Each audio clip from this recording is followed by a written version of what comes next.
and kind of more, well, Venny, for instance, the societal impact section that you now see in grants or something. In Canada, I didn't see that as much, right? So it's kind of cropping up more, right? I feel, and what I notice is that even though it's one of these third pillars, oftentimes someone will start off, say, giving a speech, and they'll talk about the three pillars: society or research, teaching, societal impact, and then within a few paragraphs, then it's research and teaching, right? So it's an interesting one for me where it goes, right? Yeah. And then what is interesting for me as well is why the problem is, I think also that we make it explicit, whereas the societal impact is also very implicit in our behaviors, hopefully. So we can say, well, many of the research at universities is, of course, societally driven. If not most of the research. Yeah. So I think we should also not put ourselves into a cramp if we talk only about teaching and research, because it's also there in a kind of an implicit manner, hopefully. Yeah. And so what I'm interested in with some of these questions about structure and culture, you've given your views on that, which are interesting and logical, right? So an interesting, you're asking people to be in this nebulous dynamic thing where they can be basic science, they can then communicate, they can maybe run a spin-off, they can also teach. But of course, they don't have to. They don't have to, but there are some people that might say that they would, right? And so to me, that's the kind of thing that's interesting, right? So that's where I'm starting to see differences of opinions, right? So for me, what's interesting is the idea is that, an organization with 200 people can have a mission to do A, B, and C, right? And within that organization, if you really want to be good as an organization, have A and B and of C, then you might have different types of people and different structures to do that, right? The flip side would be is the idea that part of the evaluation of a person is A, B, and C, right? Yes. And so and that's interesting, right? Yeah, I think that's one of the problems, of course. Eh? I think, so perhaps you should better say, well, first and foremost, it's the basic science that drives us, but that also has implications for society. I consider it's quite important that not everyone does that. It's also clear to me that some people focus more on that. That is also fine. Of course, it makes it more difficult to evaluate what is your societal impact. It's also clear if you want to evaluate people on particular criteria.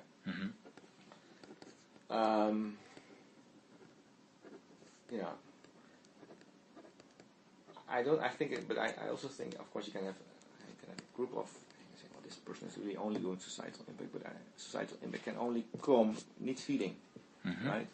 So where does the feed come from?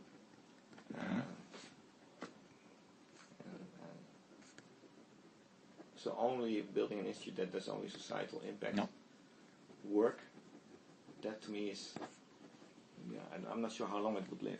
Well, so that's not so what I meant, but what I meant more is how would you envision a research institute where the institute must do teaching, research, basic research, and have impact, but within that institute of 200 people, the types of positions that would stitch across all three aspects, specialists that might only focus on one aspect, that kind of thing. Yeah, that's a bit of a discussion in general, in the science. Do we need these people that are very general, that can play all the chords on all the strings on the violin, or do you need a little bit more focus? Would you like to bring in people that have particular expertise? Like the same question can be asked for science. Do we need people with a bit more statistics or statisticians, and maybe people that are more better data collectors, or design builders, or writers? That's a discussion that's nowadays taking place. This whole sustainable. How do we make the sciences? How do we keep an institute sustainable? Do we need to? How should I say this? Do we need to make it? And do we need more specialization? That's basically a question. Do we need more generalization? Well, I think some specialization is good. That that some people really have the knowledge to go in a particular direction. On the other hand, you also need a generalist. People that can overlook it all. That can connect. So I think that's in every organization. You need generalists and you need specialists. So I wouldn't say it's either or. It's a combination. Yeah. So that's kind of the thing that I'm broadly interested in, right? But I have to do a management project and not a whole PhD in management.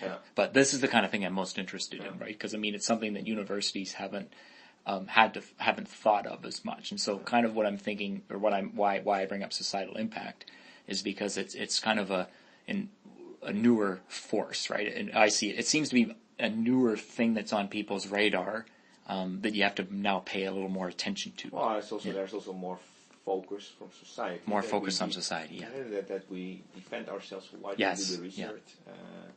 I think this is I even argue it's a more European thing than an American thing. Okay, If I'm not mistaken. And you see it already in the grant writing. It's completely different than in, let's say, an R01, I think, or maybe a Canadian grant. Of course, you also need to use the right words and maybe a few buzzwords, but you need to sell your grant here more. I have the feeling, then you should not go too much into the depth. Whereas in the States, you can just lay down what you want to do. And show that you understand the subject matter. I think that I see there are difference here. Selling is important, and that's also what people are going to do. If they have to show that you can do it all, in the end you're going to sell yourselves. Right? Yeah. And I'm not saying that you should not sell yourselves. No. Everyone sells. Everyone does. Sells, but sometimes the focus is perhaps even too much on the selling and less on the content. Which I dislike. So for me, what I find interesting is suppose this is the case now. So that's what I have noticed. Society is now paying more attention to us, right? And having more of a influence on governments are starting to say, well, there's these grants that now are about spin-offs, or these grants are about partnerships with industry, and there's grants. So now, from my perspective, say the last 20 years is where people are paying attention to us more as an organization. Right. So what is this institute doing for us? Right. That's my impression, as opposed to maybe before. Right. And sometimes some of it's very good, because if we were publishing data that can't be replicated, of course, that's we have responsibility. Right. So we have more responsibility. But we should also win trust from the society, because there's also particular aspects that go beyond. Even in academia, we cannot understand what we are all doing, right? No. Of course, trust is important, and you also gain trust by being transparent, have reproducible data, and all of that. Otherwise, all the institutions will be broken down. And that's what you see in society, right? It's not only universities; it's every institute that exists. That's right. It's taken down now. Licensed to operate. Exactly. So that's what I get. That's what the MBA is interesting, right? So in other words, we're in the same position that now influences Apple, or it influences a government or someone, right? So now we're in a position where, like you say, we can be taken down, right? So I find this whole thing interesting. But for my management project, I'm tightening it around some topic, and the topic that I'm doing is more something societal impact, right? So I could ask as the development of the third pillar. Is that your? Well, it's kind of more. So I could do a similar thing. I could ask, what is a good research institute in terms of research, and do cultural surveys on research. And I feel that is, like you say, it's been a topic for a long time, right? So what I'm thinking of, or what I'm doing is kind of more, in order for an institute to now be in this societal impact phase, let's ask questions about, what that means and how people would do that. What does an institute, so for instance, we might have a person who's a communications officer, right? But would we also have